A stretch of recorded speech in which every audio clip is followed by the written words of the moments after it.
It's natural for authors to be excited about publishing their book, but I'll warn you right now, some companies will prey on your excitement. Don't fall for it. Some first-time authors end up paying thousands of dollars to vanity publishers, and all they get to show for it is a low-quality book and a lot of frustration. Vanity presses thrive on ripping off self-published authors. They promise them the world, and they claim they offer editing and design, plus a full publishing package. And it's easy to be drawn in by these scams because most authors aren't experts in book publishing. They know a lot about their area of expertise, but they have no idea how publishing works. And vanity presses exploit that confusion. The good news is that you can avoid publishing scams with some basic knowledge about vanity publishing. Hey guys, my name is Charlie Hone. I'm an author and the head of multimedia for Scribe. We started this channel to help people write and publish their books. So if you're trying to get your book done, be sure to give a thumbs up and subscribe to this channel.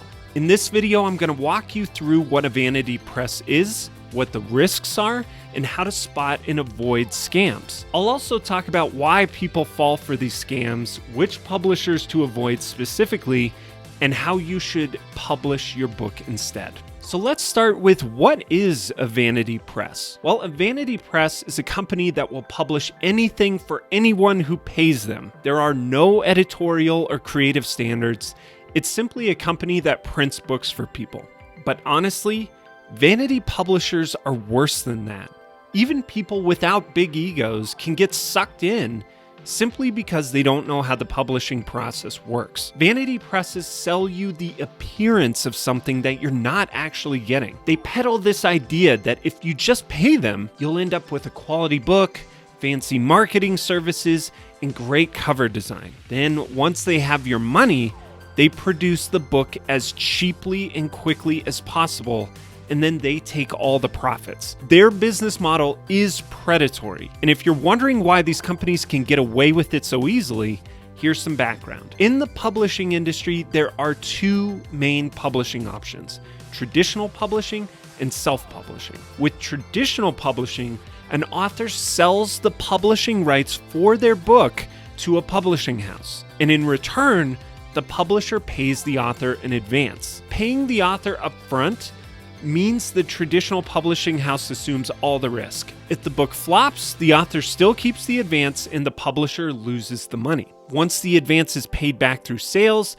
the author can start collecting royalties. But the publishing company still gets most of the royalties, and they maintain some control over the book's content. Most authors who work with traditional publishers need to jump through some hoops first. They have to write a book proposal and get a literary agent before a major publisher will even look at their manuscript. Self-published authors, on the other hand, don't have to jump through a bunch of hoops, and they also don't have to sell their rights, which means they keep all the money from their book. Vanity presses fall in this deceptive middle ground between traditional publishing and self-publishing. You pay them to do things for you, and they take some of your royalties. That's a red flag. Now let's talk about vanity publishing versus self-publishing and getting reputable help. Now there's a clear distinction between vanity publishing and getting legitimate self-publishing help. Many people think self-publishing is as simple as writing a book and putting it on the internet. Now, it can be that simple if you want to put out a low-quality book, but if you want to do it right, self-publishing is pretty hard. There are going to be steps that require skills that you don't have. For example, you may not know how to design a great book cover or get an ISBN. There will be steps that call for complicated decisions. For example, do you need to print your book in hardcover? Should you publish exclusively through Kindle Direct Publishing? You won't start out knowing how to do everything because publishing is a big industry and there's a lot to it. And it may be easy to self-publish, but it's not easy to self-publish well. You can go to Amazon and see for yourself. Just look at how bad some of these self-published books look. It's okay to get help along the way. Most self-published authors work with self-publishing services that package their book. But at the end of the day, those companies don't claim any royalties or rights to your book. It's a service-based business model where you pay for specific services, and that's the end of the relationship. That's how Scribe works, and that's a major reason we don't take author royalties. Of course, not everyone who claims they can help you really will. There are some terrible self-publishing services that promise you the moon and deliver you garbage. And those places are bad. You should steer clear from them. But they aren't the same as vanity presses because they aren't trying to double dip into your wallet. So the first step to getting reputable help is to weed out all the vanity publishers from self-publishing service providers. From there, you'll have to assess the quality of the services that those companies provide. But at least you won't fall victim to the many vanity publishing scams out there. Now let's talk about why do people fall for vanity publishing scams. Writing and publishing a book is a hard and complicated process. This is part of what makes writing a book so valuable. It's hard to do, and not everyone succeeds at it. This is why a lot of people often fall for vanity publishing scams. They want to have a book, but they don't want to actually put in the work. Or they want to get big sales, but not do what's necessary to get them. Or even worse, they might be so excited about the results that are promised, they don't pay any attention to the fine print. And here's the sad truth.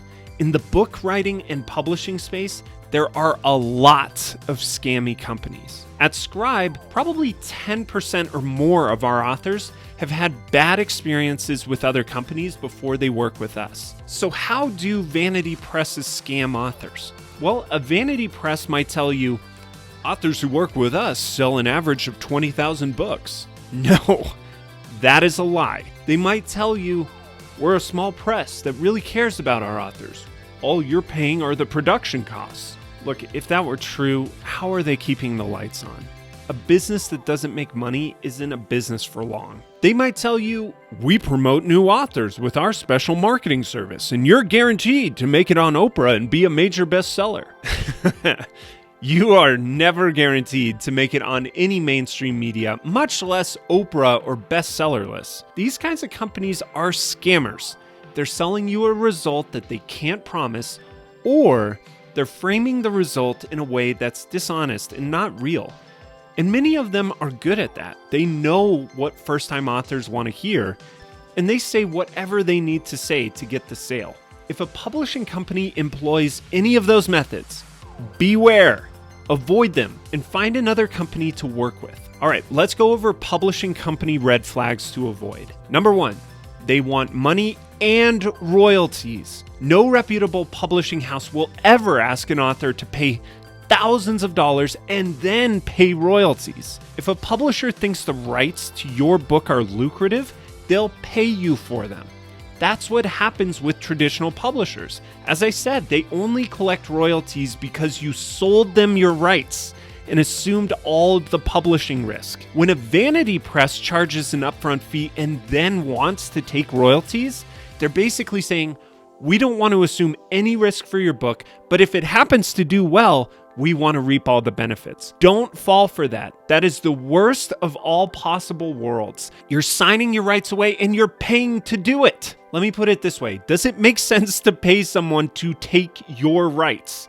No. That's like someone saying, you can give me a birthday gift, but only if you pay me a fee first. It's fine to pay for services that you need help with, like your book's layout or editing, but you should never pay and stake your future earnings on those services.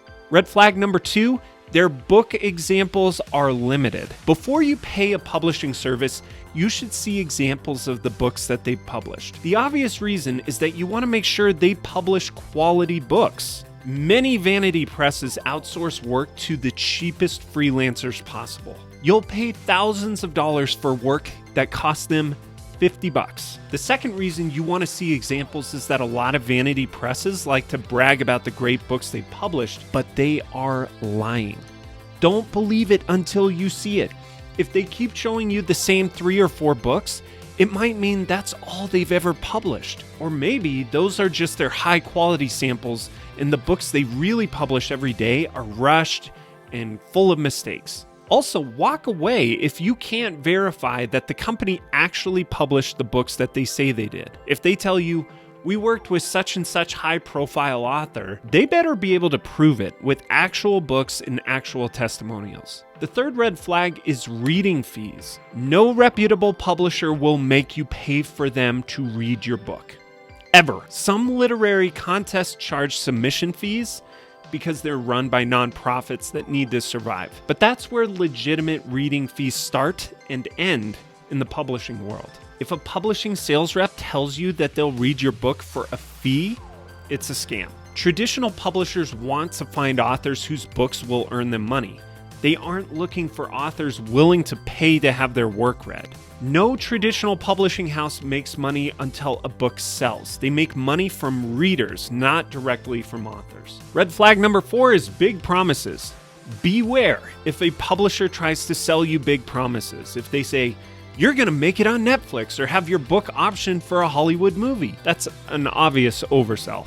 It's just as much as an oversell to tell an author, though, that you're going to have a New York Times bestseller. Those kinds of successes are the rare exception, not the norm. Plus, the way New York Times bestsellers are determined is so complicated, you can't plan it. Even if they tell you they can make you an Amazon bestseller, in general, you shouldn't buy it. Many writers want to brag about being a best-selling author on Amazon, but it's not really true. Usually, they've just learned to game the system and sell a handful of copies in an obscure category. Red flag number 5, you'll make your money on book sales. If you need a lot of help writing your first book, you may end up spending thousands. Making a quality book takes money, but vanity publishers will often tell authors, don't worry about paying thousands of dollars up front because they'll recoup their money through book sales. Wrong! You should never bank on making that money back by selling copies of your book. If you do end up selling that many books, that's great. Just don't count on it. Most authors don't make a lot of money from book sales. They make their money from opportunities that the book brings them, like more clients, more visibility, contact with investors, speaking gigs, that sort of thing. Any money you spend on a book should be viewed as an investment. When you calculate your ROI, leave book sales out of the equation. That way you'll have an accurate gauge of your objectives, and you'll be pleasantly surprised if you end up selling a ton of copies or even have a bestseller. Red flag number 6, the ownership is unclear. You should be wary of any publishing house where the ownership and the team are unclear. You should know who you're getting in business with. If they don't have a transparent owner or leadership structure or process, don't trust them. Even if you know who the owner is, you should still be wary. Make sure they have experience as a writer, an editor, or a publisher. Don't work with anyone who's just put a shingle up and called themselves an author. What have they published? Is it great? Why should you listen to them? Many vanity presses also make money by selling expensive informational course about how to write and publish a book. They'll charge anywhere from $1,000 to $5,000 for information that you can find for free elsewhere, like our free Scribe book school or the Scribe method. Remember, book publishers want to make money from books or book services, not from exploiting the hopes of first-time authors. So do your due diligence. Make sure you're working with reputable people who know the industry and who can help you write a great book. And if you're looking for more help in writing a great book, make sure you check out one of these videos. Thanks for watching.